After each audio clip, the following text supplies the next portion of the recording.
Bismillahirrahmanirrahim. Assalamualaikum warahmatullahi wabarakatuh. Alhamdulillahirabbil alamin. Alhamdulillahillazi hadana lihadza wa ma kunna linahtadiya laula an hadanallah. Asyhadu an la ilaha illallah wahdahu la syarikalah wa asyhadu anna Muhammadan abduhu wa rasuluh. Allahumma shalli ala Muhammad wa ala ali Muhammad. Amma ba'. Bapak-bapak, ibu-ibu jamaah belajar tauhid rahimakumullah. Sebagaimana biasa, marilah kita ucapkan puji dan syukur kepada Allah Subhanahu wa taala yang mana alhamdulillah berkat rahmat dan karunia Allah kita masih diberi kesempatan untuk mencari ilmu, untuk bertakarub kepada Allah Subhanahu wa taala ya dalam kegiatan kita insyaallah ya rutin ya walaupun tidak sekali seminggu saat sekarang ini kajian online kita tiap minggu pagi yang mana insya Allah pada pagi hari ini topiknya adalah bagaimana pembentukan persyaratan syariah. Kemudian tidak lupa salawat dan salam kita sampaikan kepada Allah Subhanahu wa taala untuk junjungan semesta alam yaitu Nabi besar Muhammad sallallahu alaihi wasallam dengan lafaz Allahumma sholli ala Muhammad wa ala ali Muhammad. Mungkin untuk tidak memperpanjang waktu ya. Kalau teman-teman ingin mengetahui bagaimana cara pembentukan perseroan atau perusahaan syariah gitu ya. Nah, kita kasih waktu langsung kepada Ustadz Yugi insyaallah. Kepada Al-Ustadz kita Al-Mukarram Ustadz Muhammad Yugi Prayogo. Dipersilakan Ustadz. Alhamdulillah, syukran Ustadz atas kesempatan yang diberikan. A'udzubillahi minasyaitonirrajim. Bismillahirrahmanirrahim. Assalamualaikum warahmatullahi wabarakatuh. Alhamdulillahirabbil alamin wassalatu wassalamu ala asyrafil anbiya'i wal mursalin wa ala alihi wa sahbihi rasulillahi ajma'in. Allahumma shalli wa sallim wa barik ala Muhammad wa ala ali Muhammad. Rabbi shrah li sadri wa yassir li amri wa hlul 'uqdatam min lisani yafqahu qawli. La haula wa la quwwata illa billah. Qala Allah Ta'ala fil Qur'an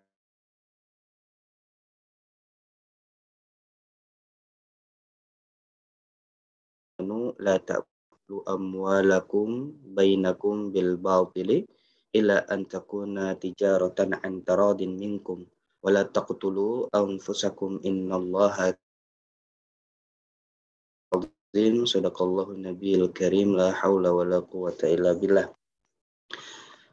Bapak Ibu yang dimuliakan Allah Subhanahu wa taala, pada kesempatan pagi hari ini insyaallah kita akan sharing-sharing, berbagi diskusi tentang judul mengenai pembentukan perseroan di dalam Islam.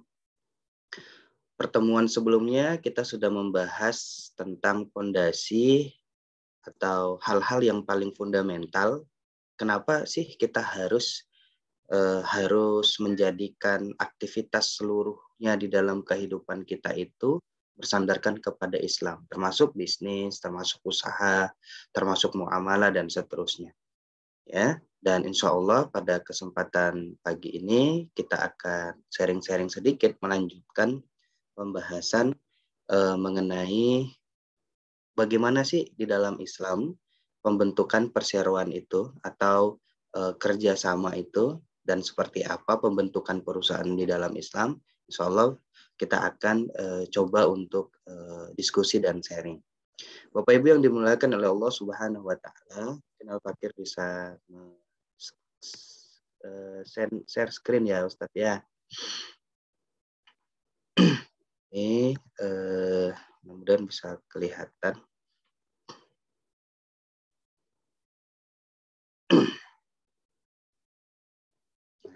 Kelihatan ya Ustadz? Baik. Kita akan masuk pada materi kita. Semoga Bapak Ibu semuanya dalam keadaan sehat walafiat, dalam keadaan terbaik, dalam keadaan istiqomah di dalam Islam. Dan semoga Bapak Ibu sekalian senantiasa diberikan keberkahan oleh Allah. Bagi yang sakit, Allah berikan kesabaran. Dan Allah Subhanahu wa taala angkat penyakitnya. Semoga menjadi peringan hisab nanti di yaumil akhir. Kemudian bagi yang sedang kesulitan, terlilit hutang, semoga Allah Subhanahu wa taala juga melunasi hutang-hutangnya. Amin ya rabbal alamin. Nah, Bapak Ibu, melanjutkan kajian kita, review sedikit pada materi pekan lalu atau pertemuan terakhir, yaitu mengenai fondasi kenapa kita harus berbisnis sesuai dengan syariah. Mengapa harus berbisnis sesuai dengan syariah? Yang paling pertama itu jawabannya ya karena kita muslim. Ya, itu. Yang paling pertama karena kita seorang muslim. Kemudian yang kedua, kenapa kita harus berbisnis sesuai dengan syariat? Ya karena diperintahkan oleh Allah Subhanahu wa taala dalam Al-Qur'an. Allah mengatakan, ya ayyuhalladzina amanu la ta'kulu amwalakum bainakum bil batili illa an takuna tijaratan an taradin minkum wa la taqtulu anfusakum innallaha kana bikum rahim. Hai orang-orang yang beriman, janganlah kamu saling memakan harta sesamamu dengan jalan yang batil illa an taradin, kecuali dengan perniagaan, ya. Illa antakuna tijaratan, dengan perniagaan yang sesuai dengan syariat Islam. Jadi tijarotannya itu adalah perniagaan sesuai dengan syariat Islam, dan yang kedua adalah antarodin, ya, saling ridho sesama. Nah, kemudian yang ketiga, mengapa kita harus bisnis sesuai dengan syariat Islam? Karena harta kita akan dimintai pertanggungjawaban oleh Allah Subhanahu wa taala. Allah mengatakan di dalam hadis, ya, dari riwayat Ahmad dan Imam At-Tabrani, Rasulullah sallallahu alaihi wasallam mengatakan, anin Nabi sallallahu alaihi wasallam qala la yazulu qadama abadu adama yaumal qiyamati min 'indi rabbih hatta yus'ala an khamsin. Kedua telapak kaki seorang anak Adam di hari kiamat masih belum beranjak dari sisi Tuhannya sebelum ditanya mengenai 5 perkara. Yang pertama adalah an umurihi fi ma'afnahu, umurnya digunakan untuk apa, ya. Umurnya digunakan untuk apa? Kalau udah 40, 50, Allah Subhanahu wa taala akan bertanya. Dan semuanya kita harus mempertanggungjawabkan. Wasyababihi fi ma'ablahu, yang berikutnya adalah wasyababihi, masa mudanya itu digunakan untuk apa? Ya, kemudian wa malihi min aina kasabahu wa fi ma anfaqahu, dan hartanya dari mana dia dapatkan dan dibelanjakan kemana. Wa madza amila fi ma alima, dan tentang ilmunya atau tentang apa yang udah dia pelajari selama hidupnya, yang udah Allah kasih, itu nanti dikerjakan untuk apa? Amal apa aja yang udah diperbuat dia terhadap ilmu yang sudah diberikan oleh Allah Subhanahu wa taala. Berikutnya, kenapa kita harus bisnis dengan syariah? Karena ya yang keempat itu karena kita penduduk surga sebenarnya. Jadi kita ini aslinya penduduk surga, ya Bapak Ibu, ya.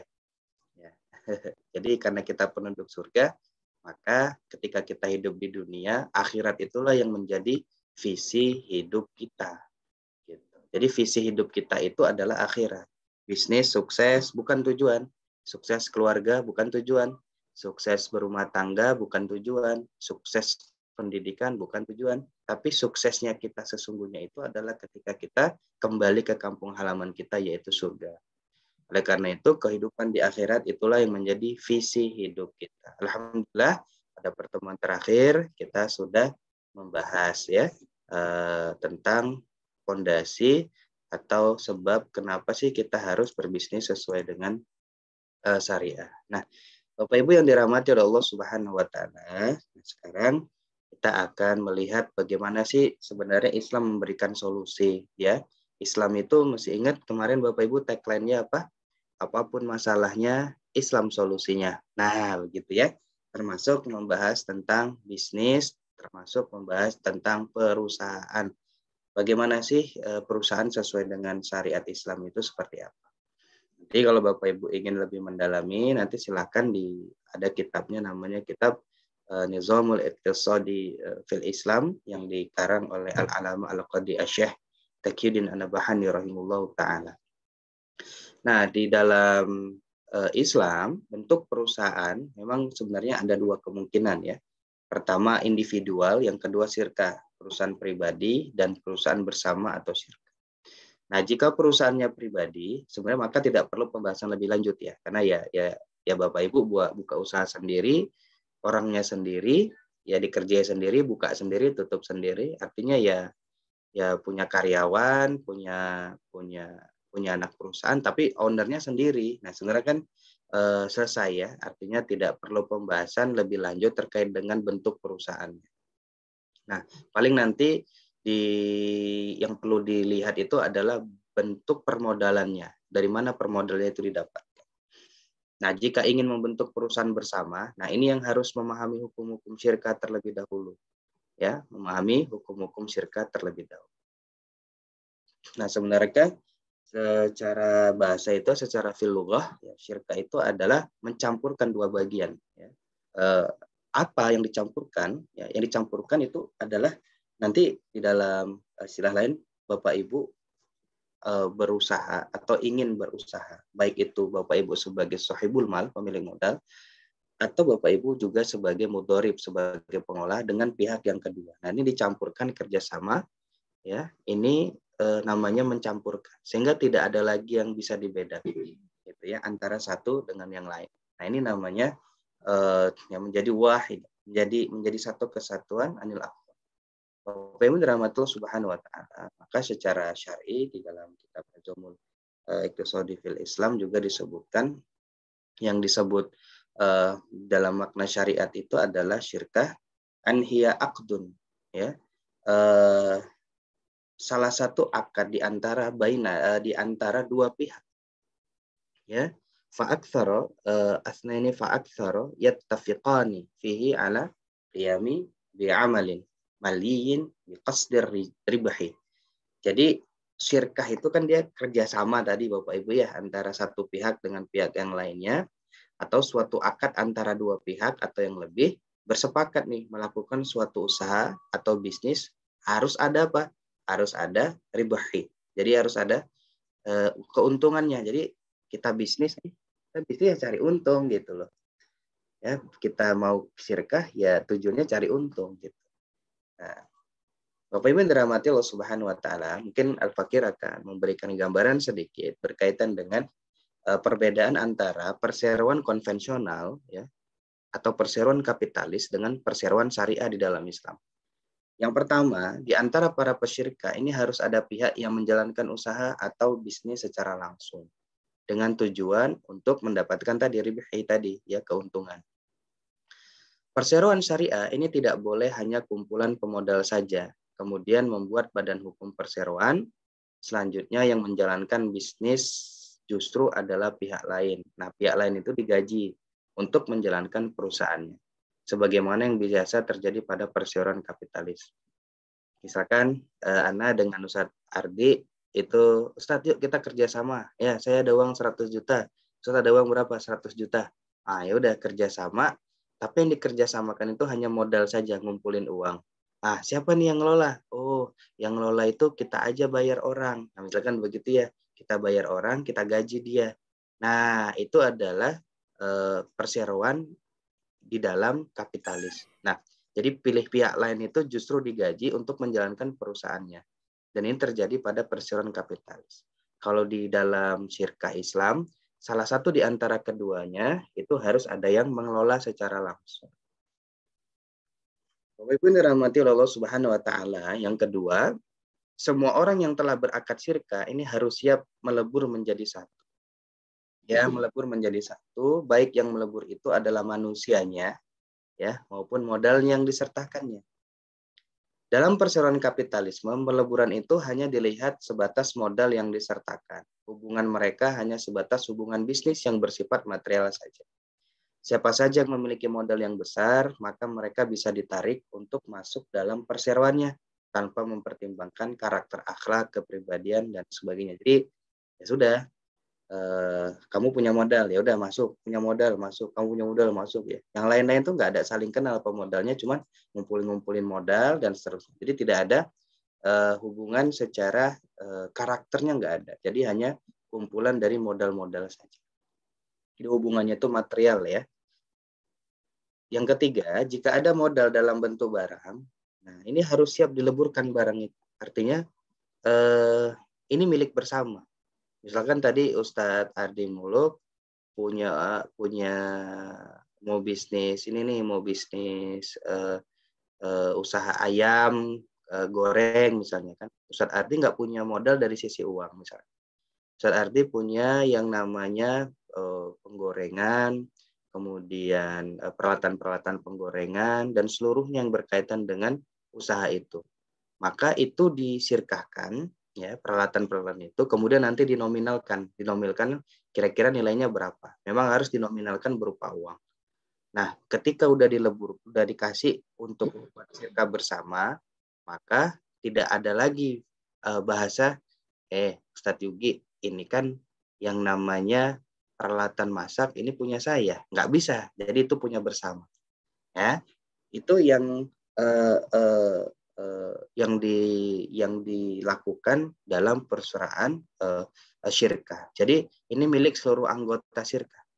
Ya, jika syirka itu bubar, misalkan rugi, nah barang itu harus siap untuk dijual gitu. Kan tadi punya kompor, punya wajan, punya sutil ya. Itu harus kalau rugi mah dijual dan hasilnya dibagi sesuai dengan presentasi modal awalnya. Ya, nanti kita bisa lebih lanjut diskusi. Nah, barang misalnya rumah nih juga tidak boleh disirkahkan dalam bentuk sewa saja. Yang besarnya sewa dianggap sebagai penyertaan modal awal. Nah, jadi kalau misalkan mau kasih modal rumahnya dinominalkan dia. Nah, begitu. Atau rumahnya nggak usah masuk ke modal sirka sekalian gitu. Yang keempat, suara mengikuti manusianya, bukan mengikuti modalnya. Sebagaimana yang ada dalam perseroan kapitalisme. Kalau dalam perseroan kapitalisme, suara mayoritas itu, pemilik modal mayoritas itu sangat menentukan kebijakan. Jadi mengikuti suara pemegang saham terbanyak ya. Misalkan 51%. Setiap individu pesyirka memiliki suara yang sama, walaupun modal yang disertakan itu berbeda-beda. Dalam perseroan kapitalisme, suara mengikuti persentase jumlah saham atau modal yang disertakan. Nah, yang kelima, seluruh pesyirka adalah pemilik perusahaan. Nah, mereka memiliki kewenangan, hak, dan kewajiban yang sama. Walaupun dalam pelaksanaannya ada pembagian tugas, harus dipandang sebagai cara untuk memudahkan menjalankan perusahaan saja. Hakikatnya mereka bertanggung jawab sama-sama, bareng-bareng gitu. Untuk semua bagian, baik itu masalah keuangan, pemasaran, produksi, SDM, dan sebagainya. Yang keenam, perbedaan antara perseroan kapitalisme dengan perseroan syariah, yaitu setiap keputusan yang dibuat harus disepakati oleh seluruh pesyirka dan harus bersifat mufakat. Jika ada satu anggota syirka yang tidak setuju, maka keputusan tidak boleh dilaksanakan. Walaupun yang tidak setuju itu pernyataan modalnya sangat kecil. Dalam perseroan kapitalisme, keputusan ditentukan oleh pemegang saham mayoritas. Jika ada satu orang menguasai 51% saham, maka apapun yang diinginkan, apapun yang dimauinya, itu harus disetujui oleh perusahaan. Nah, yang ketujuh, apalagi perbedaannya, jika ada penambahan modal baru atau masuknya pesyirkah baru, ini harus disetujui oleh anggota syirkah. Jika ada yang tidak setuju, maka tidak boleh diterima.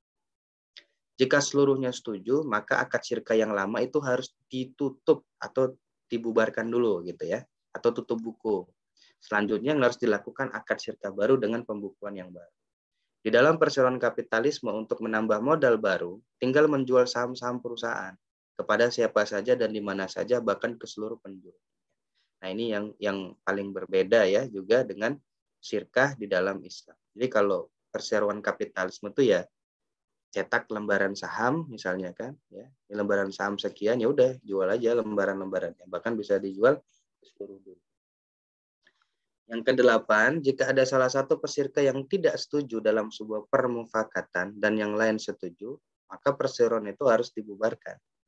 Jika para pesyirkah yang setuju ingin tetap menjalankan pemufakatannya, maka harus dibuat perseroan baru dengan akad syirkah yang baru pula. Di dalam perseroan kapitalisme, keputusan tetap mengikuti suara mayoritas. Jika para persero yang tidak setuju itu suara minoritas, kesepakatan mayoritas tetap harus dilaksanakan oleh perusahaan. Yang kesembilan, status perusahaan syirkah tidak boleh bersifat tetap selamanya, sebagaimana pada Badan Hukum Perseroan Kapitalisme yang bersifat permanen. Nah, ini juga perbedaan nih yang ke-9 Bapak Ibu sekalian. Yang berikutnya, keberlangsungan perseroan syariah ini dikembalikan kepada kesepakatan seluruh anggota yang bersirka. Jika mereka ingin perusahaannya tetap ada, maka perusahaan itu akan tetap ada. Jika mereka ingin bubar, ya perusahaan itu akan bubar sesuai dengan kesepakatan para pesyirka. Nah, ini perbedaan di perseroan kapitalisme dengan syirka dalam Islam. Yang ke-10, pembagian keuntungan ini mengikuti kesepakatan, bukan mengikuti besarnya persentase modal yang disertakan, sebagaimana dalam perseroan kapitalisme. Hak untuk mendapatkan persentase keuntungan didasarkan atas tenaga saja, modal saja, atau kedua-duanya. Dalam hal kerugian, pembagiannya didasarkan atas persentase modal yang disertakan. Untuk yang tenaga saja, tidak ikut menanggung kerugian karena sudah rugi waktu dan tenaga yang telah dicurahkan untuk menjalankan perusahaan. Oleh karena itu, Bapak Ibu yang dirahmati Allah Subhanahu wa taala, merujuk ke dalam kitab yang sudah Al-Fakir jelaskan tadi, maka hukum syirka itu adalah jaiz atau mubah. Dalilnya adalah dari Nabi Shallallahu alaihi wasallam. Nabi Shallallahu alaihi wasallam itu pertama mentakrir ya. Jadi kalau ada sahabat itu melakukan muamalah, kemudian Rasulullah lihat nih, oh iya, ini mereka lagi syirka nih. Rasulullah mentakrir itu setuju dengan apa yang dilakukan oleh sahabat. Maka Rasulullah Shallallahu Alaihi Wasallam dan takrir itu merupakan sunnah. Dan dalam hadis yang lain juga disebutkan bahwasanya Rasulullah Shallallahu Alaihi Wasallam itu bersama siapa? Bersama orang-orang yang melakukan akad syirka, menjadi sahibat, menjadi sahabat, menjadi pihak ketiga ya, menjadi pihak ketiga. Maka kalau ada yang berkhianat, fa'inna, maka sesungguhnya kalau ada yang berkhianat, ya, berkhianat itu maka Allah Subhanahu wa taala kharajatu al bainahuma. Jadi keluar gitu ya, keluar dari syirkah mereka. Di antara mereka Rasulullah sallallahu alaihi wasallam, Allah Subhanahu wa taala itu keluar dari syirkah mereka. Padahal syirkah itu kalau orang bersyirkah itu berkah aja itu, ya. Kalau orang bersyirkah itu berkah, tapi sesuai dengan syariat Islam. Nah, maka ada juga rukun-rukun syirkah. Itu yang pertama, ada al-aqidani, ada dua pihak. Jadi dua pihak itu nggak harus 2 orang ya. Bisa 3 orang, 4 orang, 5 orang, atau 10 orang misalnya. Ya, atau 30 orang juga boleh.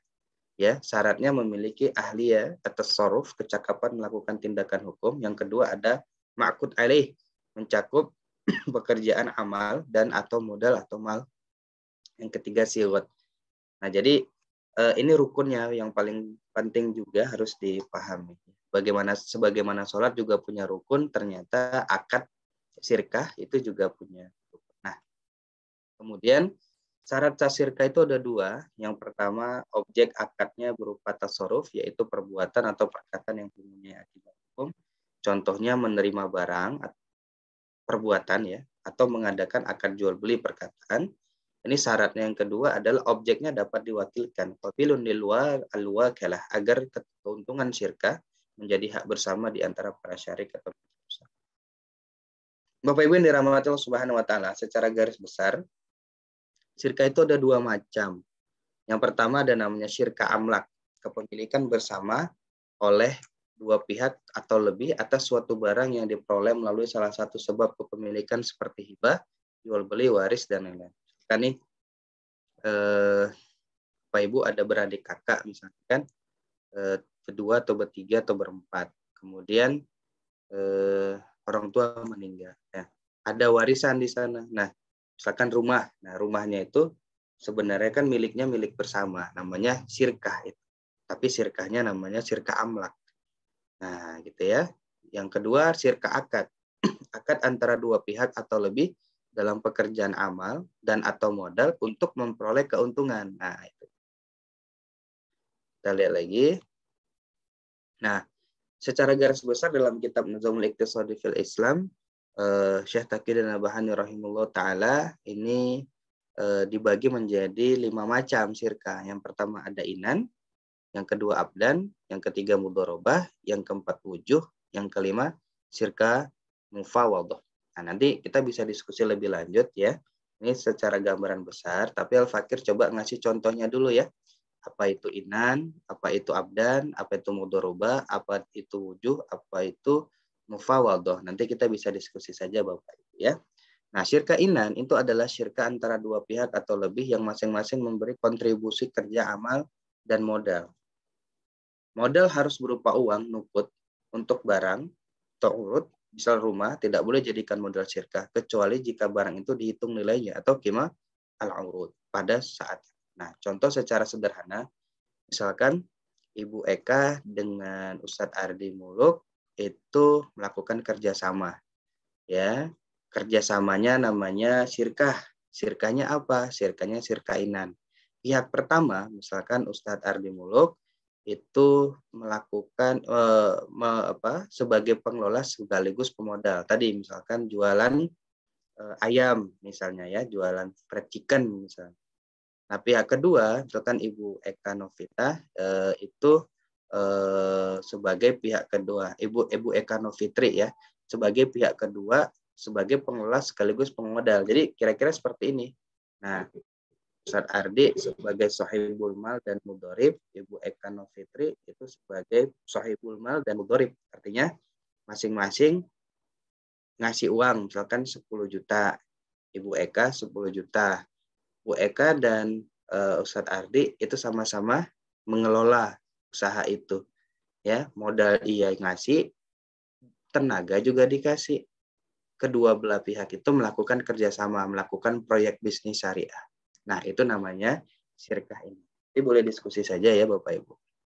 Nah, terus Ustadz kalau dapat untung gimana? Nah, ini yang membedakan juga sama yang kapitalis ya. Kalau keuntungan itu didasarkan pada kesepakatan. Gitu, ya. Kesepakatan, sedangkan kerugian itu ditanggung oleh masing-masing mitra usaha berdasarkan porsi modal.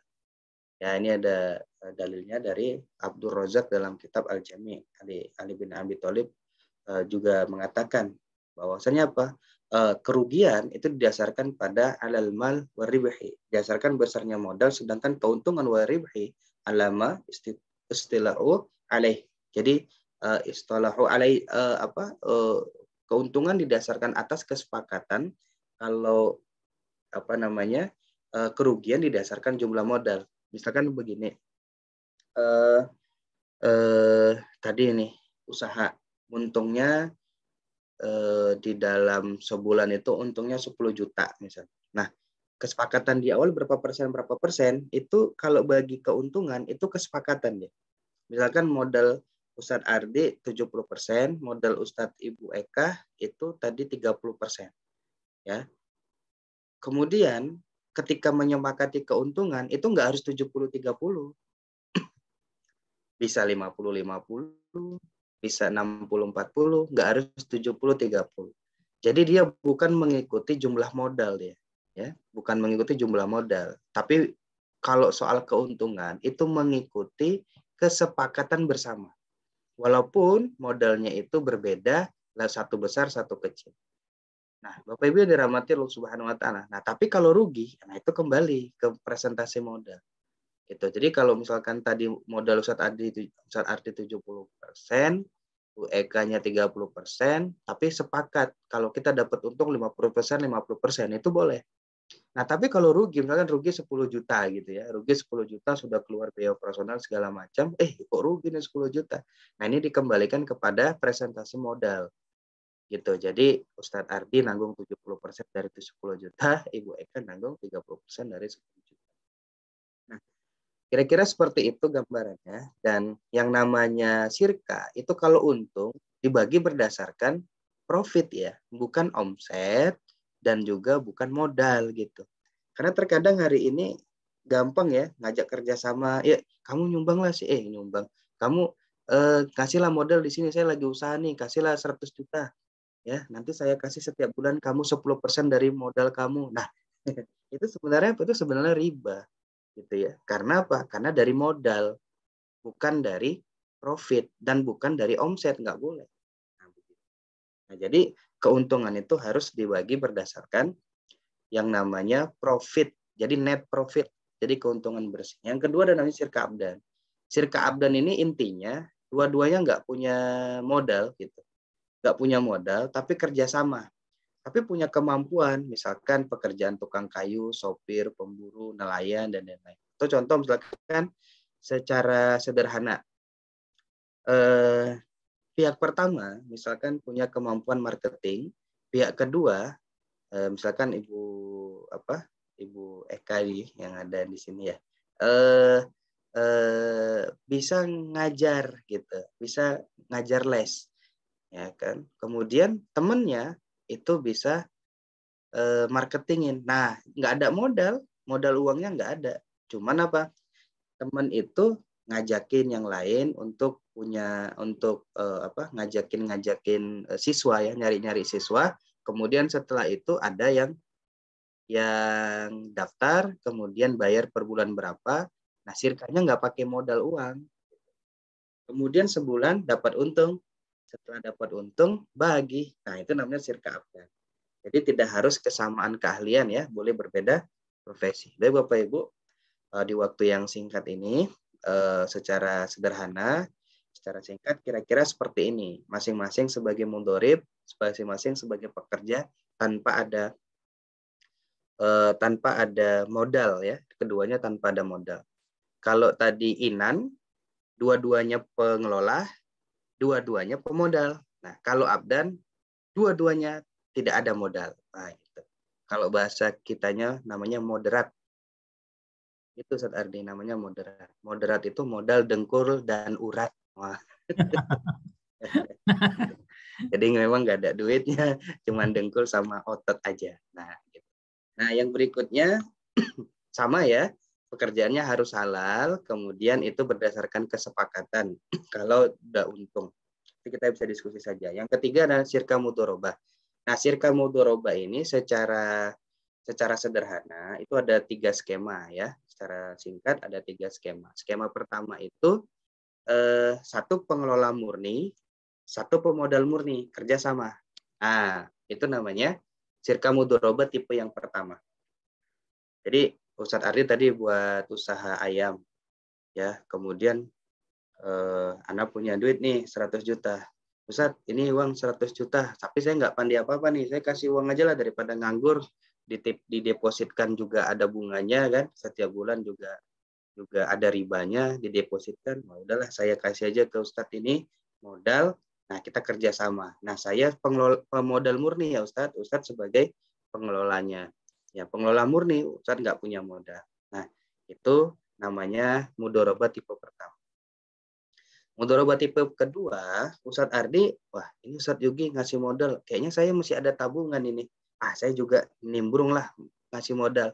Nah, jadi Ustadz Yugi sebagai pemodal, Ustadz Ardi juga pemodal sekaligus pengelola. Nah, ini tipe yang kedua. Tipe yang ketiga dari skema syirka mudharabah, nah pemodalnya itu lebih dari satu. Nah, Ustadz Ardi punya bisnis tadi, juga punya modal. Ustadz Yugi nanam modal, gitu, murni modal.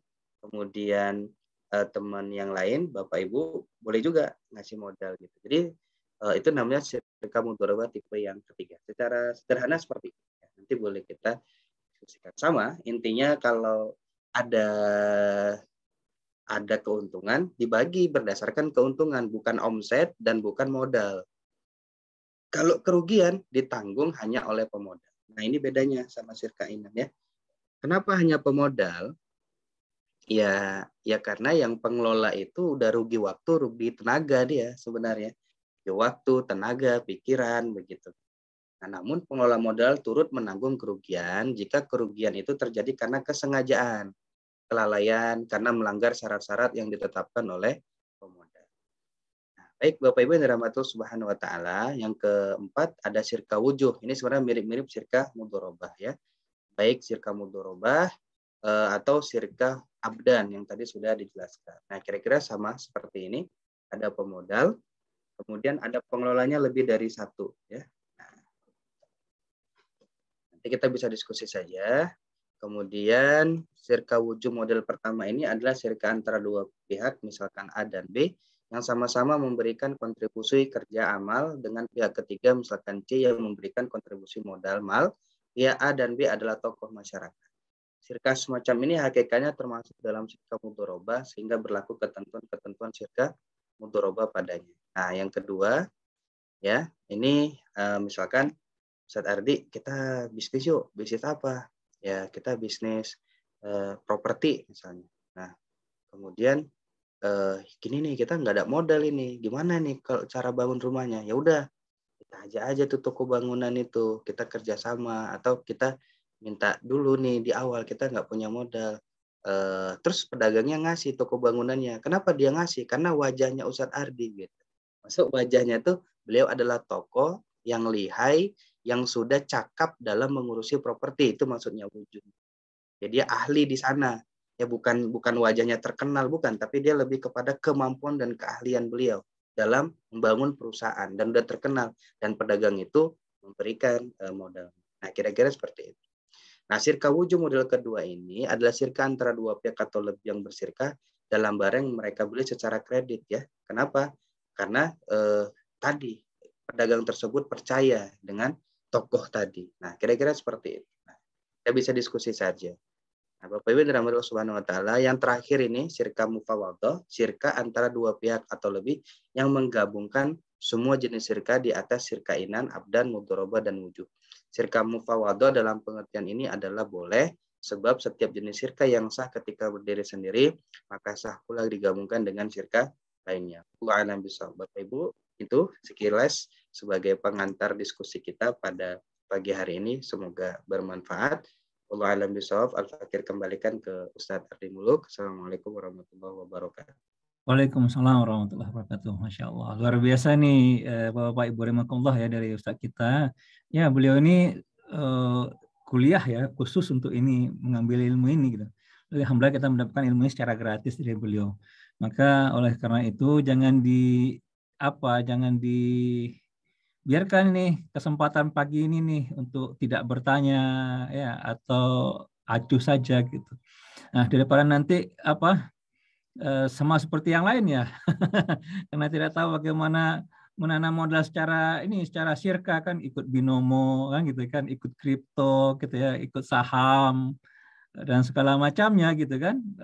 Tiba-tiba mengalami kerugian yang banyak orang ribut-ribut akhir-akhir ini gitu kan. Nah, itu contoh ketidakberkahannya kita bekerja ya.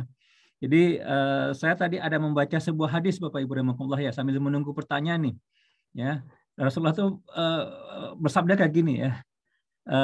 Saya di zamanu ala ummati, akan datang suatu zaman pada umatku yang mana itu mereka ya yufirruna minal ulama ya, mereka itu meninggalkan ulama wa fuqaha dan para fuqaha. Ya, dalam kata meninggalkan para ulama dan fuqaha, orang yang memahami agama. Maka kata Rasulullah mereka diuji 3 bala.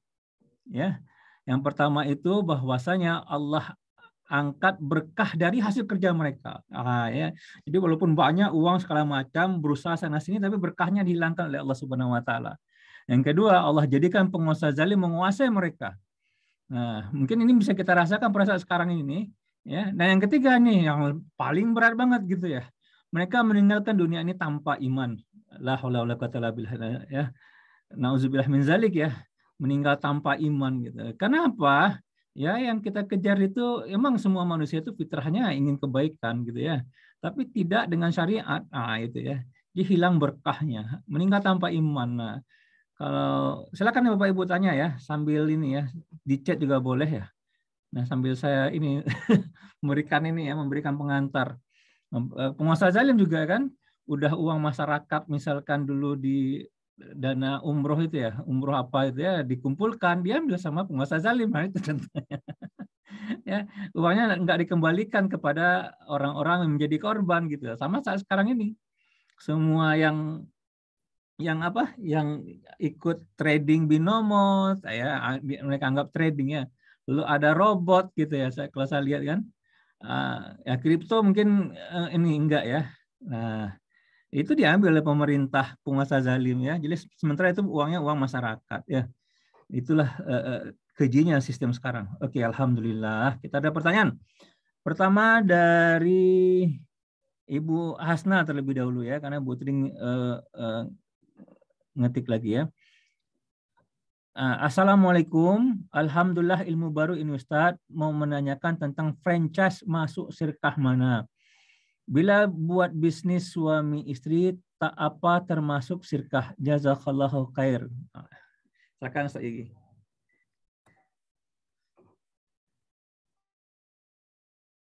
Iya, baik. Syukron atas pertanyaannya. Berkaitan dengan franchise masuk ke sirkah mana. Nah, franchise itu nanti dilihat terlebih dahulu faktanya seperti apa. Ya, karena franchise yang hari ini kebanyakan sebagian besar ya itu ada namanya multi akad di sana atau hybrid kontrak. Baik itu misalnya gabungan antara akad sewa merek gitu ya. Kemudian digabungkan dengan akad bagi hasil misalnya.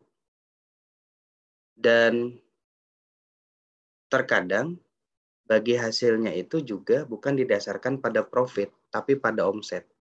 Gitu. Jadi udah mereknya disewa, misalkan sewa merek tuh setahun 100 juta. Kemudian setelah itu yang berikutnya ada namanya bagi hasil. Bagi hasil omset berapa setiap bulan itu harus setor kepada pemilik merek. Nah, kemudian yang ketiga, terkadang itu disyaratkan beli barangnya itu harus kepada yang punya merek gitu, disyaratkan seperti itu. Nah, ini sebenarnya sebagian franchise menggunakan itu dan ini terkena multi akad. Dan multi akad itu dilarang oleh Islam. Rasulullah Shallallahu Alaihi Wasallam, ya, pendapat yang paling rojih ya, yang paling kuat itu adalah Rasulullah Shallallahu Alaihi Wasallam an safqataini fi safqatin wahidatin. Nabi Shallallahu Alaihi Wasallam itu melarang ya dua kesepakatan dalam satu kesepakatan. Dalam hadis yang lain juga disebutkan Nabi itu melarang dua jual beli dalam satu jual beli.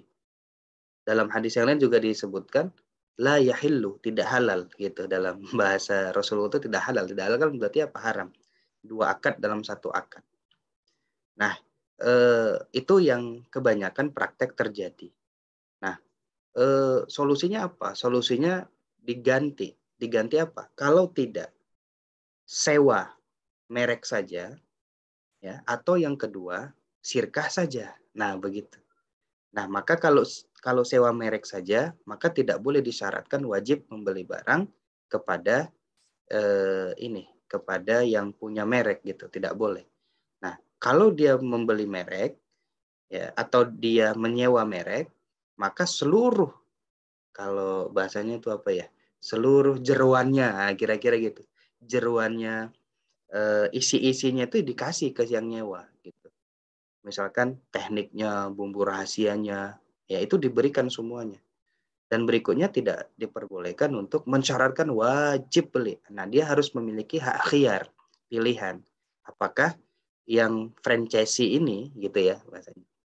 Kan ada franchisor, ada franchisee. Nah, franchisee ini mau membeli barang dari situ atau tidak.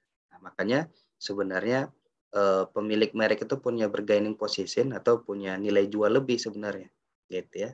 Nah, yang berikutnya kalau mau syirkah ya syirkah aja gitu, ya sesuai dengan kesepakatan atau ketentuan syirkah di dalam Islam yang seperti Al-Fakir sampaikan tadi. Nah, syirkah apa Ustadz? Nah, bisa syirkah mudharabah, gitu ya, bisa syirkah mudharabah. Franchisee-nya ini yang dia mengelola ini, dia sebagai pengelola murni dan franchisornya yang punya merek itu sebagai pemodal murni bisa juga ya, atau franchisee-nya atau orang yang ingin bersirkah itu ya dia pengen buka usaha, dia sebagai pemodal sekaligus pengelola. Nah gitu ya, franchisee-nya atau pemilik merek ini ngasih modal. Modalnya apa? Merek aja pun bisa jadi modal ya, karena atau mahalul aqd itu atau mal harta itu, modal itu juga bisa dinilai. Yang penting bisa dinilai. Misalkan merek tadi nilainya berapa kira-kira di pasaran kalau dijual. Nah, itu sebenarnya kan bisa jadi modal juga. Gitu ya. Nah, wallahu alam bishawab. Itu kira-kira solusinya. Nah, yang kedua, bila bisnis suami istri apa termasuk syirkah? Tergantung ya, tergantung kesepakatan di antara kedua belah pihak sebenarnya. Ya gitu. Ya kalau misalkan udah yang penting ini kan bapak aja yang kerja, saya bantu-bantu. Nah, itu berarti milik sendiri sebenarnya. Gitu. Tapi kalau misalkan istri punya modal, kemudian suami punya modal gitu ya, kemudian kerjasama ya si bapak pengelolanya, istri pemodal. Nah ini kan sirka mudorobah namanya. Nah begitu. Ya walaupun nanti keuntungannya ya dipakai sama-sama. Ya intinya dikembalikan kepada ketentuan-ketentuan sirkah tadi. Gitu. Allah alam bisawab. Demikian Ustaz Ardi.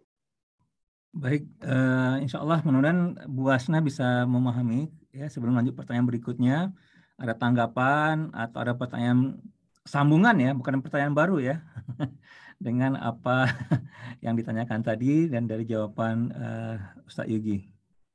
Ya Ustaz, sudah jelas. Makasih. Ya, jadi sudah bisa franchise syariah juga dan juga bisa nanti syirkah dengan suami. Ya, terima kasih. Oke. Baik Ustaz, ya berikutnya ada satu lagi dari Ibu Tri ya. Assalamualaikum Ustaz. Kalau perusahaan seperti aplikasi Flip ini, mungkin ada saya sebut aja Flip ya, Flip Flop, jasa transfer uang itu biaya transfer walau kecil, kadang 100 perak, kadang 50 perak, itu riba atau tidak Ustaz? Jazakallahu khairan. Nah, ini out of topic ya, tapi insya Allah bisa dijawab insya Allah. Silakan Ustaz. Iya, baik di dalam pengertian syirkah itu riba itu kan dalam hadis disebutkan kullu qardin jarra manfaatan fahuwa riba. Jadi riba itu adalah segala sesuatu ziyadah tambahan dari qard ya, dari hutang piutang yang namanya qard ya, kemudian menghasilkan ziyadah tambahan.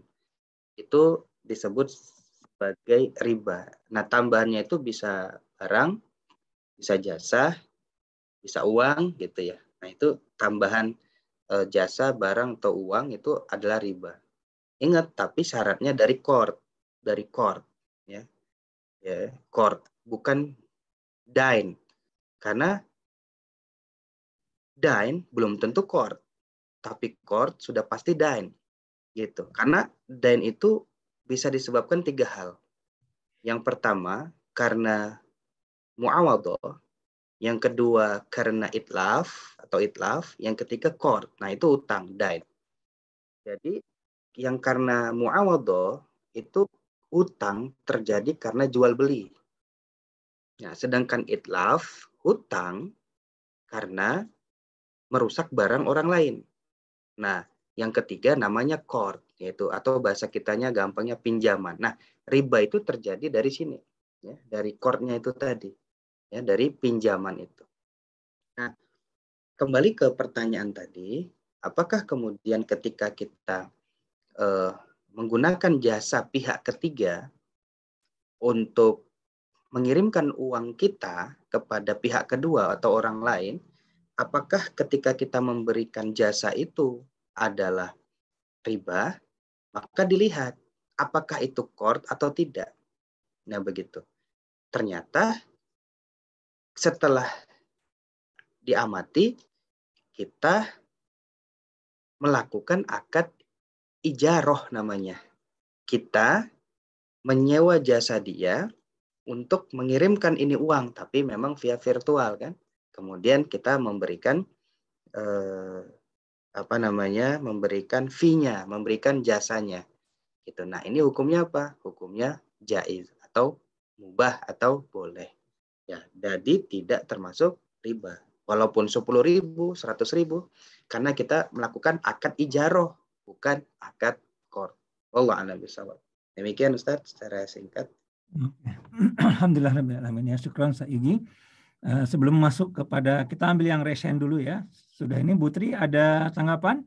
Pertanyaan. Terima kasih Ustaz, sudah paham. Alhamdulillah. Jadi tenang makainya. Insya Allah. Alhamdulillah. Karena lumayan Ustaz, hematnya luar biasa. Alhamdulillah. Alhamdulillah, jazakallah khair Ustaz. Tadi Dokter Nancy mas raise hand, sekarang udah nggak lagi, berarti nggak jadi ya? Ya, jadi Ustaz. Oke, silakan Bu Dokter. Assalamualaikum warahmatullahi wabarakatuh. Jadi mungkin ini pertanyaannya sudah berlalu sebenarnya Ustaz, tapi teringat sekarang. Waktu itu mungkin memang belum paham nih yang namanya akad sesuai syariah itu seperti apa.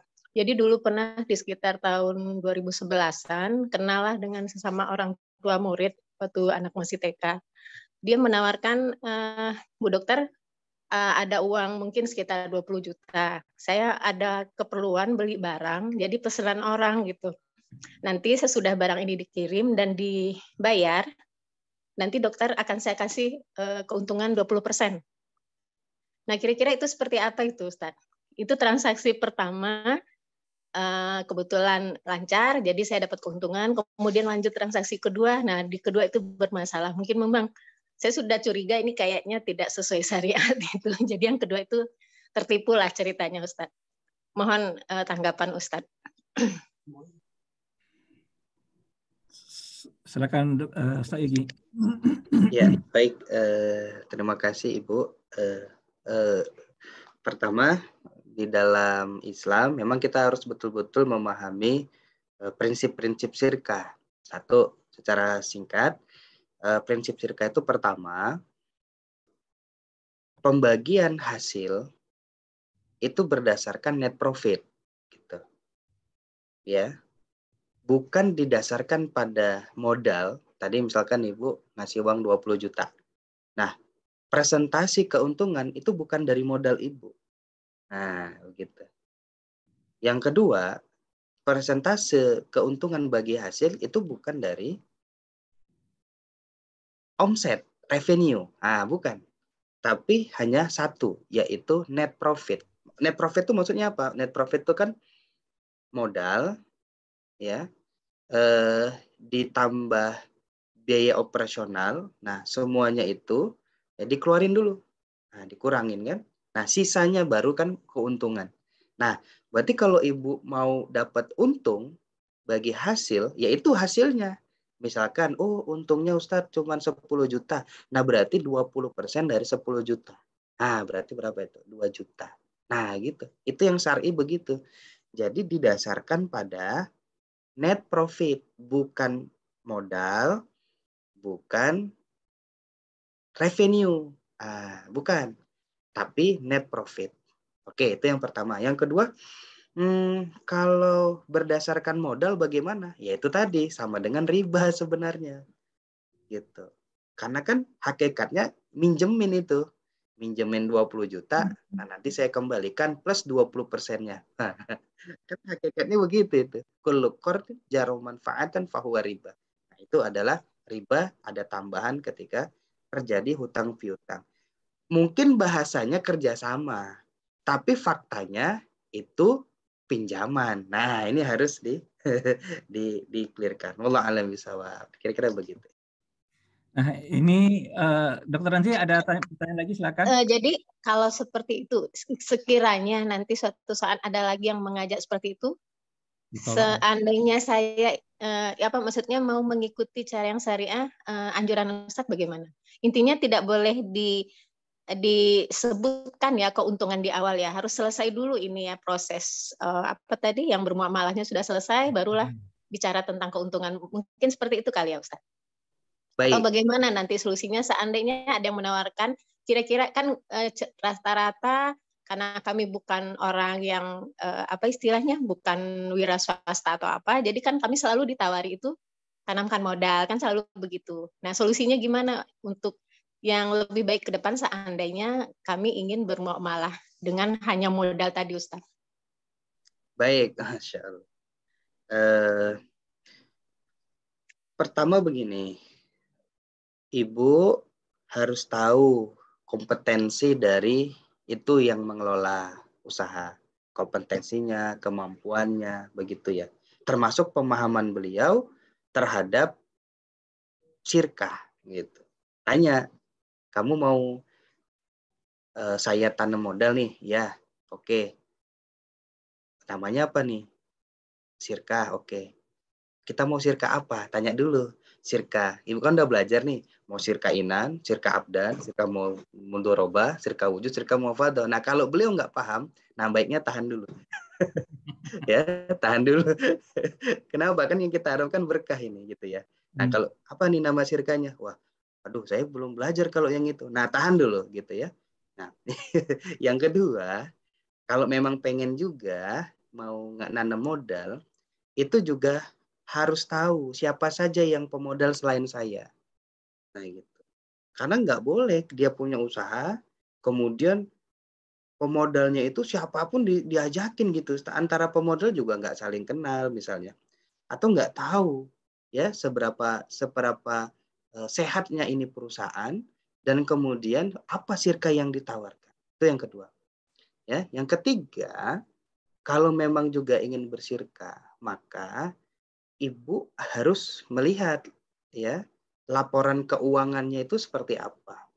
Ya, berapa kemungkinan keuntungan yang didapatkan setiap bulan. Artinya tahu cash flow-nya, tahu proyeksi dalam setahun itu seperti apa. Yang keempat, tentu disepakati dulu di awal. Kalau memang mau bersirka juga. Nih saya nanam 100 juta. Nah, ketika ibu nanam 100 juta, maka kasih syarat. Saya mau laporan keuangan sebulan sekali atau 3 bulan sekali, misalkan begitu. Itu boleh syarat seperti itu. Ya kan? Yang berikutnya, kalau memang sudah disepakati itu, berapa persentasenya itu boleh Ibu di awal. Tapi tidak boleh dalam jumlah nominal. Jadi keuntungannya itu boleh disepakati di awal, tapi dalam bentuk presentase. Nah, presentase. Bukan dalam bentuk nominal. Pokoknya saya ngasih 100 juta, nanti setiap bulan saya harus dapat 5 juta. Nah, itu nggak boleh. Nah, kalau iya ada untung, kalau nggak untung gimana? Nah, yang paling penting terakhir, pesan Al-Fakir, pelajari lagi akad-akad sirka. Ini kan soalnya nanti materinya dikasih ya, Bu, ya. Materinya dikasih, nanti Al-Fakir kirim ke Ustadz Ardi, nanti Ustadz Ardi kirim. Nah, silakan dipelajari. Nanti kalau pengen bedah, pengen mendalami, boleh nanti sharing-sharing lebih lanjut. Ya, gitu ya, Ustadz Ardi. Allah alam bisawab. Oke. Bisa ya, Dok? Jazakallahu. Ya, bisa Ustaz. Jazakallahu khair. Yang penting ada akadnya tadi sesuai dengan syariat ya.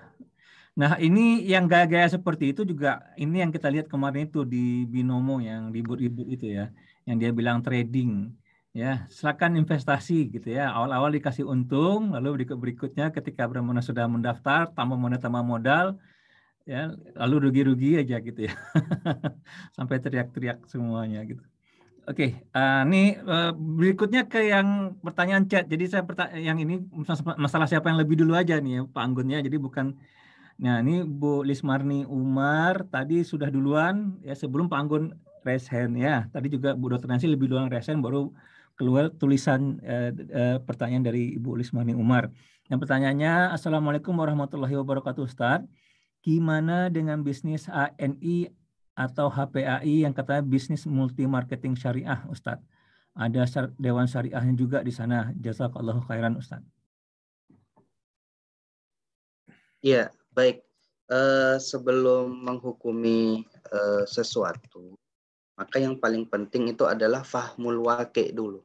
Karena ada 3 tahapan tuh. Pertama fahmul waqi', kemudian fahmun nusus, yang ketiga adalah istimbatul ahkam. Nah, memang terkait dengan MLM itu ada pembahasan khusus ya. Walaupun nanti tidak spesifik membahas MLM tertentu, tapi punya rambu-rambunya. Ya, di dalam multi level marketing atau MLM.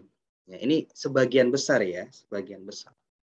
Sebagian besar itu dilakukan dengan jejaring dan berjenjang dia, ya,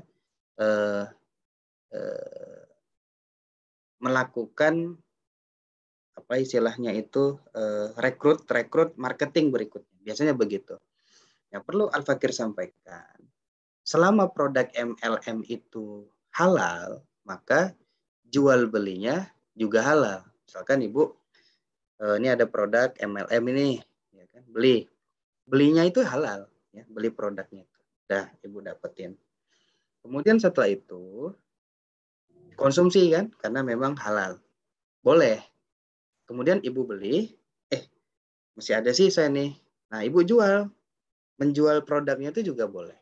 Ya, selama objeknya boleh, produknya boleh atau halal. Nah, yang menjadi pertanyaan berikutnya, bagaimana dengan skema bisnisnya? Kalau tadi kan konsumsi produknya ya. Nah, bagaimana dengan skema bisnisnya? Ini Bapak Ibu yang dimuliakan Allah Subhanahu wa taala. Ini kebanyakan, walaupun tidak semua MLM itu mengandung 5 unsur keharuman, ya. Yang pertama, adanya unsur multi akad, ya, seperti yang disampaikan tadi. Yang kedua, adanya praktek samsaro ala samsaro, maklar di atas maklar. Yang ketiga, adanya unsur goban faiz. Yang keempat, adanya unsur bonus yang menjadi akad yang mengikat kedua belah pihak. Yang kelima, biasanya nih ada ribanya. Ini untuk produk MLM tertentu ya. Jadi, nah itu kira-kira gambaran kenapa sebagian besar MLM itu adalah haram ya. Nah, oleh karena itu nanti terkait dengan HNI, HPAI tentu nanti dilihat apakah di sana terjadi samsaro alam samsaro atau tidak. Gitu ya. Nah, misalkan ada dewan syariahnya, nanti dilihat ya sebenarnya kita ngelihatnya itu bukan katanya Ustadz Yugi, bukan Ustadz Yugi, bukan siapa-siapa, tapi dilihat ya pendapatnya para alim, para ulama, kemudian di-compare, dibandingkan. Nah, tugas kita itu ketika menemukan dalil atau pendapat, tugas kita itu adalah menelaah mana pendapat yang paling kuat. Gitu. Dalam kaedahnya itu disebutkan al-amalu birrajih wajibun wal amalu bil marju mumtani'un gitu. Mengamalkan pendapat yang paling kuat itu hukumnya wajib, dan mengamalkan pendapat yang lemah, marjuh, itu mumtani'un, nggak boleh. Nah, jadi ketika ada perbedaan pendapat, diambillah yang paling kuat, bukan yang paling enak. Nah, kalau yang paling enak biasanya ikuti hawa nafsu biasanya. Wah, ini enak kok, ada juga nih ulamanya yang membolehkan gitu ya. Padahal lemah, misalkan begitu pendapatnya setelah dilakukan proses penelaahan lebih dalam. Nah, itu tugas kita tuh terus belajar dan terus belajar sampai menemukan dalil yang paling kuat. Nah, ketika ketemu dalil yang paling kuat, itu yang diamalkan. Nah, kira-kira seperti itu. Nah, terkait dengan HNI atau HPAI yang kemudian katanya sudah syariah, nah lebih kepada satu, bukan dilihat dari produknya, tapi dilihat daripada akad yang terjadinya. Apakah terjadi samsaro ala samsaro atau tidak? Misalkan Ibu daftar jadi marketing, kemudian nanti rekrut marketing lagi, Ibu bina dia agar dia merekrut orang lain untuk jadi marketing, kemudian dibina lagi untuk jadi rekrut marketing. Nah, itu yang Al-Fakir pahami namanya samsaro ala samsaro. Yaitu apa? Maklar di atas maklar, dan itu tidak diperbolehkan ya. Nah, nanti kita bisa lihat pada pembahasan berikutnya nanti ke depan insya Allah. Wallahu a'lam bishawab. Mungkin demikian Ustaz Armi. Syukur Ustaz ini. Insya Allah Ibu Rismani Umar jelas insya Allah ya. Dan, insya Allah. Makasih Ustaz. Nah, yang terakhir nih ya, insya Allah ya Bapak Ibu rahimakumullah ya, dari Pak Anggun Handiko nih. Silakan Pak Anggun untuk bertanya. Ya, Assalamualaikum warahmatullahi wabarakatuh. Terima kasih Pak Ustadz Ardi, Pak Ustadz Yugi. Ya, insya Allah sih Pak Ustadz, ini bagian dari proses kita untuk benar-benar hidup secara syariah. Saya dulu juga termasuk orang yang aktif di investasi reksadana, saham, campuran segala macam. Tapi makin kesini makin terasa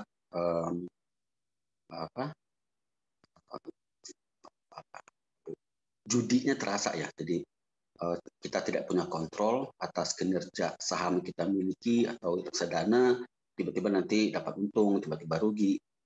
Nah, alhamdulillah sih saya sudah berhenti dari itu. Istri saya juga dulu kerja di bank 20 tahun, bank asing. Alhamdulillah 2 tahun terakhir memutuskan untuk resign. Ya, Dan ini mungkin salah satu jalan yang ditunjukkan Allah. Nah, pertanyaan saya sekarang Pak Ustadz, karena memang istri saya sekarang usaha sendiri, ya, usaha sendiri. Ada beberapa hal terkait yang ingin saya tanyakan. Yang pertama itu adalah tadi dikatakan kalau yang saya pahami kita tidak boleh hanya menyertakan modal, tapi harus terlibat dalam usaha tersebut. Tapi kemudian di bagian lain juga dikatakan ada skema mudharabah. Jadi ada sertaan modal, ada serta penyertaan modal, ada yang mengelola dan seterusnya. Nah, saya kurang paham, saya kurang memahami karena agak bertentangan tadi saya lihat. Di satu sisi dikatakan si pemilik modal harus mengelola juga, tidak boleh hanya menyerahkan ke pihak yang diwakilkan. Tapi di satu sisi juga kita boleh hanya mencatatkan modal dan ada juga pihak pengelola. Mungkin saya kurang memahami, tolong dijelaskan kembali Ustadz. Yang kedua, tentang keuntungan tadi Pak Ustadz. Keuntungan harus berdasarkan kesepakatan dan berdasarkan profit, itu saya sepakat. Jadi keuntungan ini dibagi berdasarkan profit, bukan berdasarkan modal. Tetapi kalau kesepakatannya adalah profit yang dibagi berdasarkan jumlah modal disertakan dan itu disepakati, itu apakah diperbolehkan Ustadz? Jadi kesepakatannya adalah profit kita bagi berdasarkan modal yang kita tanamkan. Nah, apakah itu diperbolehkan? Ya, jadi tetap kesepakatan prinsipnya. Kemudian yang berikutnya adalah kalau tadi dikatakan bahwa ketika ada pemilik modal yang tidak sepakat, walaupun katakan sahamnya kecil, tapi ketika satu orang tidak sepakat itu tidak bisa dijalankan. Saya melihat ini sangat susah diterapkan. Ini bisa nggak jalan Pak Ustadz perusahaan. Ya, ketika ada satu orang nggak setuju, wah perusahaan nggak bisa kemana-mana. Ya, kalau sehingga memang harus ada bahkan di perusahaan ada otoritas pengambil keputusan tertinggi. Ya, sehingga sebagai contoh misalkan ada manajemen 9 orang manajemen nggak setuju, tapi direktur utama mengatakan jalan-jalan. Karena kalau tidak seperti itu perusahaan nggak akan bisa jalan, nggak akan bisa melangkah. Nah, minta masukan juga Pak Ustadz terkait dengan hal itu. Nah, yang terakhir Pak Ustadz, ini kan istri saya juga akan dengan beberapa temannya akan bikin usaha. Ya, kebetulan istri saya juga terlibat mengelola dan yang pengelola utamanya itu adalah orang memang expert yang punya skill di bidang tersebut. Nah, pertanyaannya adalah Pak Ustadz, ini kan kita ikut usaha tujuannya kan dapat untung Pak Ustadz. Nah, bagaimana caranya nggak cuma untung tapi juga ada nilai ibadah Ustadz? Kan dari awal kita nanam usaha, nanam modal, dapat untung, tapi gimana caranya nilai ibadahnya nggak hilang? Nah, itu gimana kira-kira Pak Ustadz caranya? Mungkin itu Pak Ustadz dari saya. Terima kasih. Assalamualaikum warahmatullahi wabarakatuh. Assalamualaikum warahmatullahi wabarakatuh. Semoga Allah memberikan keberkahan nih buat Pak Anggun dan keluarga. Amin. Ya, ini pertanyaannya banyak nih. Saya sendiri nggak bisa meruntutnya, tapi yang pertama tadi ini ya, Ustaz Yuki masih ingat nggak ya? Ada 4 kalau nggak salah saya. Silakan Ustaz Yuki, mana yang bisa aja insya Allah.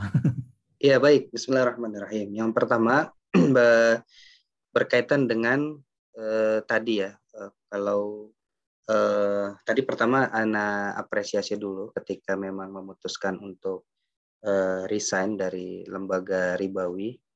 Ya, barakallahu fikum. Semoga Allah memberikan keberkahan atas keputusannya. Dan yakin saja rezeki kita nggak akan pernah tertukar dengan rezeki yang lain. Dan dua saja syaratnya ketika kita mencari rezeki. Yang pertama, pastikan apa yang kita lakukan itu sesuai dengan syariat. Yang kedua, dia terikat dengan sunatullah. Ya gitu. Jadi bukan ya Allah, rezeki kan sudah dijamin ya Allah, kemudian saya diam-diam aja. Nah, itu berarti ada yang salah dalam pemahaman soal rezeki. Nah, itu saja ya. Terikat dengan syariat, terikat dengan sunatullah. Artinya ada sebab musababnya yang kemudian dilakukan. Nah, itu prinsip dalam persoalan rezeki.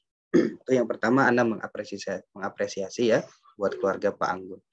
Dan termasuk tadi sudah mulai keluar dari main-main reksadana ya dan seterusnya. Dan memang keberkahan itu ada ketika Allah ridho. Ya, kalau Allah nggak ridho, ya keberkahan itu Allah angkat ya, Allah angkat.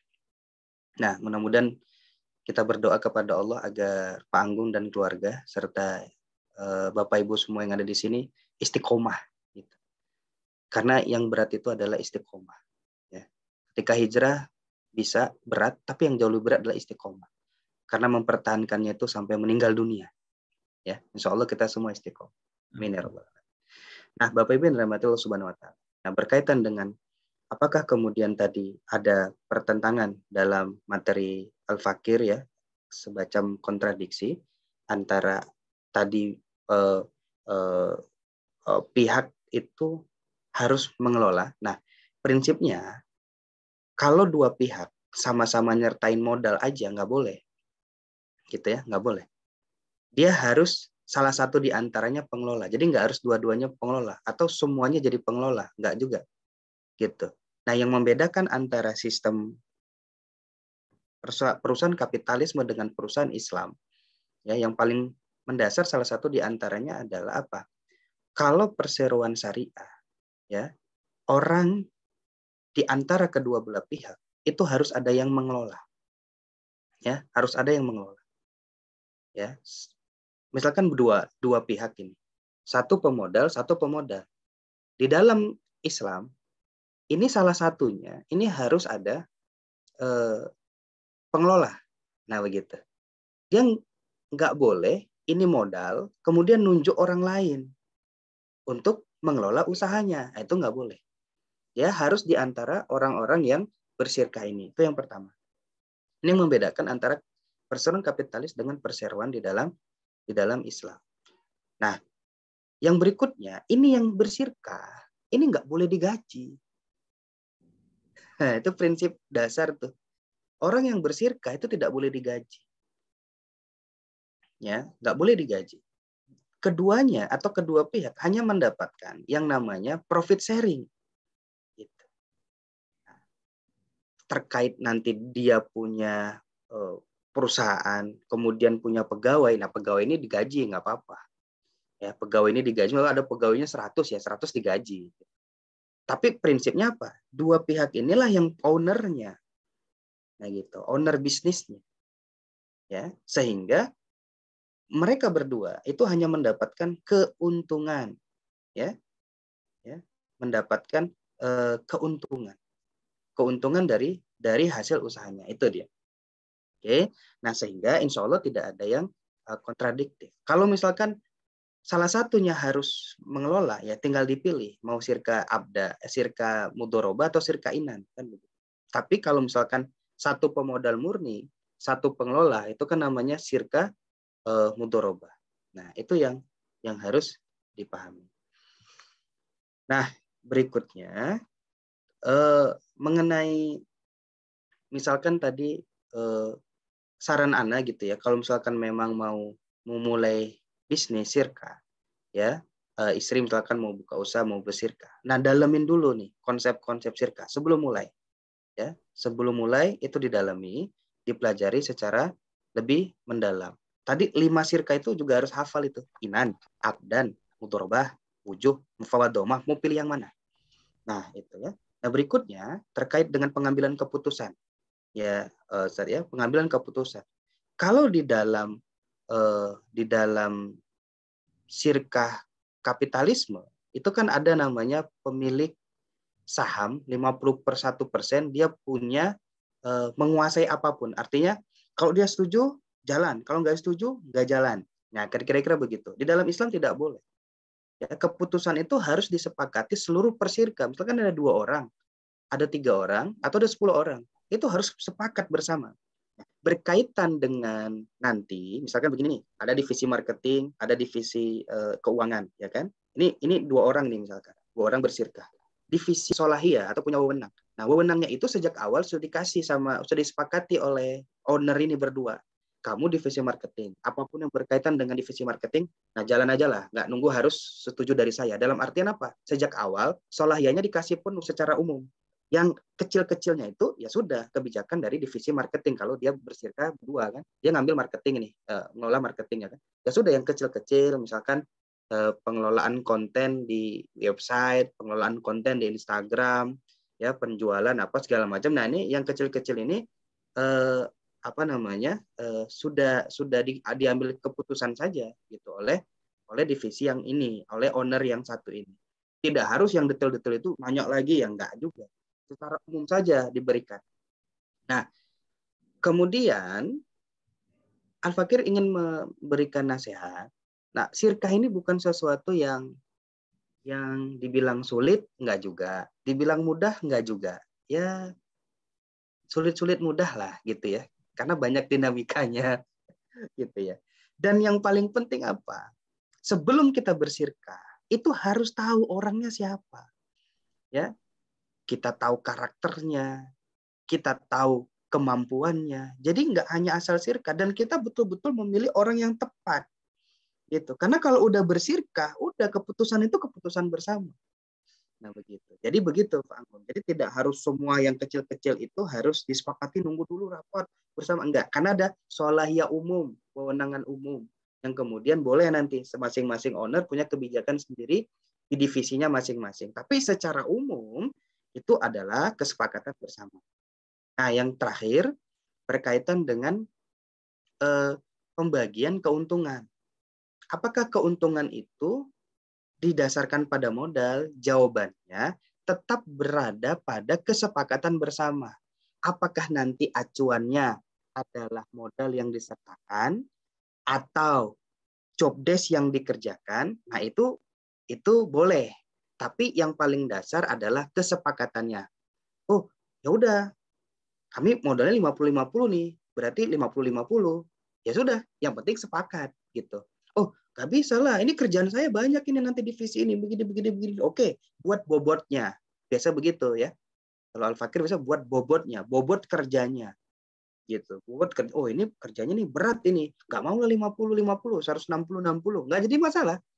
Ya, diberdagi berdasarkan modalnya atau bobot kerjanya. Tapi tetap acuannya ini kembali kepada kesepakatan. Kalau nggak sepakat, ya udah ngapain sirkah. Ada satu yang paling penting juga nih Ustaz Yugi, bahwasanya modal di dalam sirkah itu tidak hanya uang gitu, termasuk tenaga itu juga modal kan, itu yang harus dipahami kan. Ya, kan selama ini kalau kapitalis itu berpikir bahwasanya ketika mereka menyerahkan uang itu adalah modal segala-galanya gitu. Sementara modal tenaga ada karena mereka terbiasa menyewa orang sesudah itu kan, para pemilik modal tadi gitu ya. Oke. Nah, terakhir nih Ustaz Yugi, ingin dari saya nih. Ustaz Panggun ada tambahan? Ada tanggapan? Ya, terima kasih Pak Ustadz. Jadi semuanya bisa saya pahami. Mungkin satu pertanyaan lagi Pak Ustadz terkait dengan tadi. Katakan kita punya usaha dan kita kenal. Ya ada 10 orang, 20 orang katakan. Dan kita semua kenal orang-orang itu. Jadi saat tadi kita kenal. Karena bisa dikatakan pemilik modalnya adalah katakan alumni satu sekolah. Jadi mereka berkumpul untuk bikin satu usaha. Nah, kemudian pertanyaannya adalah apakah boleh ya katakan istri saya sebagai pemegang modal di situ, satu di antara 20 orang. Tapi karena istri saya juga punya keahlian, kemudian ditunjuk menjadi katakanlah marketing manager untuk perusahaan itu. Dan itu digaji secara profesional di luar penyertaan saham, nanti pembagian keuntungan dan seterusnya. Nah, apakah itu masih diperbolehkan ketika dia pemegang saham, tapi karena dia juga punya kemampuan profesional di marketing, dia ditunjuk sebagai marketing manager dan ada perjanjian kerjanya antara perusahaan dengan dia individu sebagai marketing manager. Nah, apakah itu diperbolehkan, Ustaz? Ya, baik. Prinsipnya, ketika beliau sebagai mudorib atau beliau sebagai sahibul mal, misalkan beliau sebagai sahibul mal, sebagai pengelola. Nah, prinsipnya misalkan contoh tadi 20 orang, ya. 20 orang ini 19-nya itu adalah pemodal, satu orang pengelola, atau satu orang pengelola atau mudorib juga punya modal dia di sana, itu kan sah dia, ya, sirkahnya sah. Nah, siapa misalkan yang pengelola ini? Nah, kalau dia pengelola, maka seluruh aktivitas berkaitan dengan perusahaan itu adalah wewenangnya si pengelola ini. Nah, begitu. Nah, pengelola ini. Nah, termasuk apa? Termasuk urusan marketing, ya. Termasuk urusan yang lain-lain itu adalah wewenangnya si pengelola. Nah, begitu ya. Nah, ke-20 orang ini dia dibagi keuntungan dia bagi hasil berdasarkan keuntungan. Oke, ketika perusahaannya beruntung, maka dibagilah di share sesuai dengan kesepakatan bersama.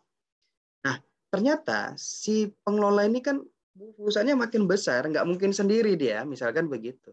Dia butuh tim. ya dia butuh misalkan ada high management, ada middle management kan, ada low management. Nah, di level dia sebagai pengelola dia butuh nih manajer, manajer keuangan, manajer produksi, manajer marketing, manajer yang namanya manajer operasional ya. Dia butuh orang-orang itu. Ternyata dilihat si sahibul mal ini punya kemampuan gitu. Nah, boleh nggak dia digaji? Ya kalau dia memang bukan job desk-nya itu, dia cuma sebagai sahibul mal, maka dia bekerja di sana. Nah, jawabannya apa? Boleh. Ya, bekerja dia di sana digaji tapi. Nah, tapi beda ya sama tadi karena sahibul mal ini dia satu sisi punya perusahaan, kemudian satu sisinya lagi dia itu bekerja di sana gitu ya. Bahkan contoh ya, aktivitas yang di dalam perusahaan kemudian bukan menjadi bukan menjadi job desk-nya dia. Nah, itu boleh. Misalkan begini. Kalau kita misalkan tadi nih ada 20 orang, kemudian dia bersirkah, maka yang tadi pemilik modal itu pengen bekerja di sana, statusnya apa? Itu pilihan, dan itu yang Al-Fakir pahami itu hukumnya boleh. Ya. Jadi itu harus tahu, Pak. Jadi dia digaji di sana ya kerjaannya, ya, tapi sebenarnya tanggung jawabnya adalah tanggung jawab pengelola. Nah, seperti itu. Dan sebenarnya harus dilihat karena apa? Karena kalau udah keluar gaji itu kan mempengaruhi biaya. Biaya apa? Mempengaruhi profit, mempengaruhi keuntungan dan seterusnya. Nah, seperti yang Al-Fakir pahami itu diperbolehkan karena akadnya terpisah. Ya, satu sisi akadnya dia sirkah, satu sisi dia bekerja. Gitu. Nah, bekerja ya kan? Ya, itu hukumnya apa? Boleh. Kecuali kecuali dia jadi mudhorib, pengelola. Kalau dia pengelola, kan istri bapak pengelola sama yang si A tadi sama-sama ngelola ini. Udah memang job desk-nya itu ngelola gitu. Kemudian dia menggaji diri dia sendiri. Nah, itu nggak boleh. Nah, tapi kan statusnya terpisah ini. Ya. Allah alam. Jadi kan tuh dia menyewa orang lain gitu, Yogi ya, untuk ini ya ijaroh ya gitu. Atau akadnya ijaroh. Jadi bukan pengelola menggaji diri sendiri itu ya nggak boleh ya. Nggak boleh itu. Itu yang harus kita pahami. Baik, Bapak-Bapak Ibu rahimakumullah, kita sudah lewat waktu kita. Sebenarnya maksimum 7.30, Masya Allah ya. Terima kasih banyak ini. Pertama kepada Al-Ustadz kita, Ustadz Muhammad Yogi Prayogo yang telah memberikan ilmunya. Masya Allah, semoga keberkahan buat beliau. Kita doakan beliau selalu sehat selalu gitu ya. Dan ya kita masih butuh ya insya Allah nanti. Beliau masih mau untuk membagi ilmunya kepada kita. Jadi terima kasih banyak Ustaz Yogi, jazakallah khairan jazai ya atas ilmunya pagi ini, atas sharing-sharingnya. Dan juga terima kasih kepada Bapak-Bapak, Ibu-Ibu rahimakumullah yang telah hadir. Ya, kalau bisa kita lebih banyak lagi insya Allah minggu depan. Tapi minggu depan kita tarhib ya, tarhib Ramadan ya. Jadi bukan ini dulu. Kalau Ustaz Yoginya sepakat sekali 2 minggu kita. Insya Allah ya Ustaz Yogi ya. Baik, itu saja karena waktu sudah lewat ya, dan alhamdulillah banyak pertanyaannya yang luar biasa, yang jawabannya juga luar biasa dari Ustaz kita. Kita tutup kajian kita pada pagi hari ini dengan Astaghfirullahaladzim, dan alhamdulillahirabbil alamin, dan doa penutup majelis, subhanaka lahumma wa bihamdika asyhadu alla ilaha illa anta astaghfiruka wa atubu ilaih. Assalamualaikum warahmatullahi wabarakatuh. Waalaikumsalam warahmatullahi wabarakatuh. Jazakumullah khairan Ustaz Yogi, Ustaz Amin wa iyyakum. Syukran Ustaz. Ya, Ustaz. Izin live ya Ustaz. Silakan Bu Samatin ya.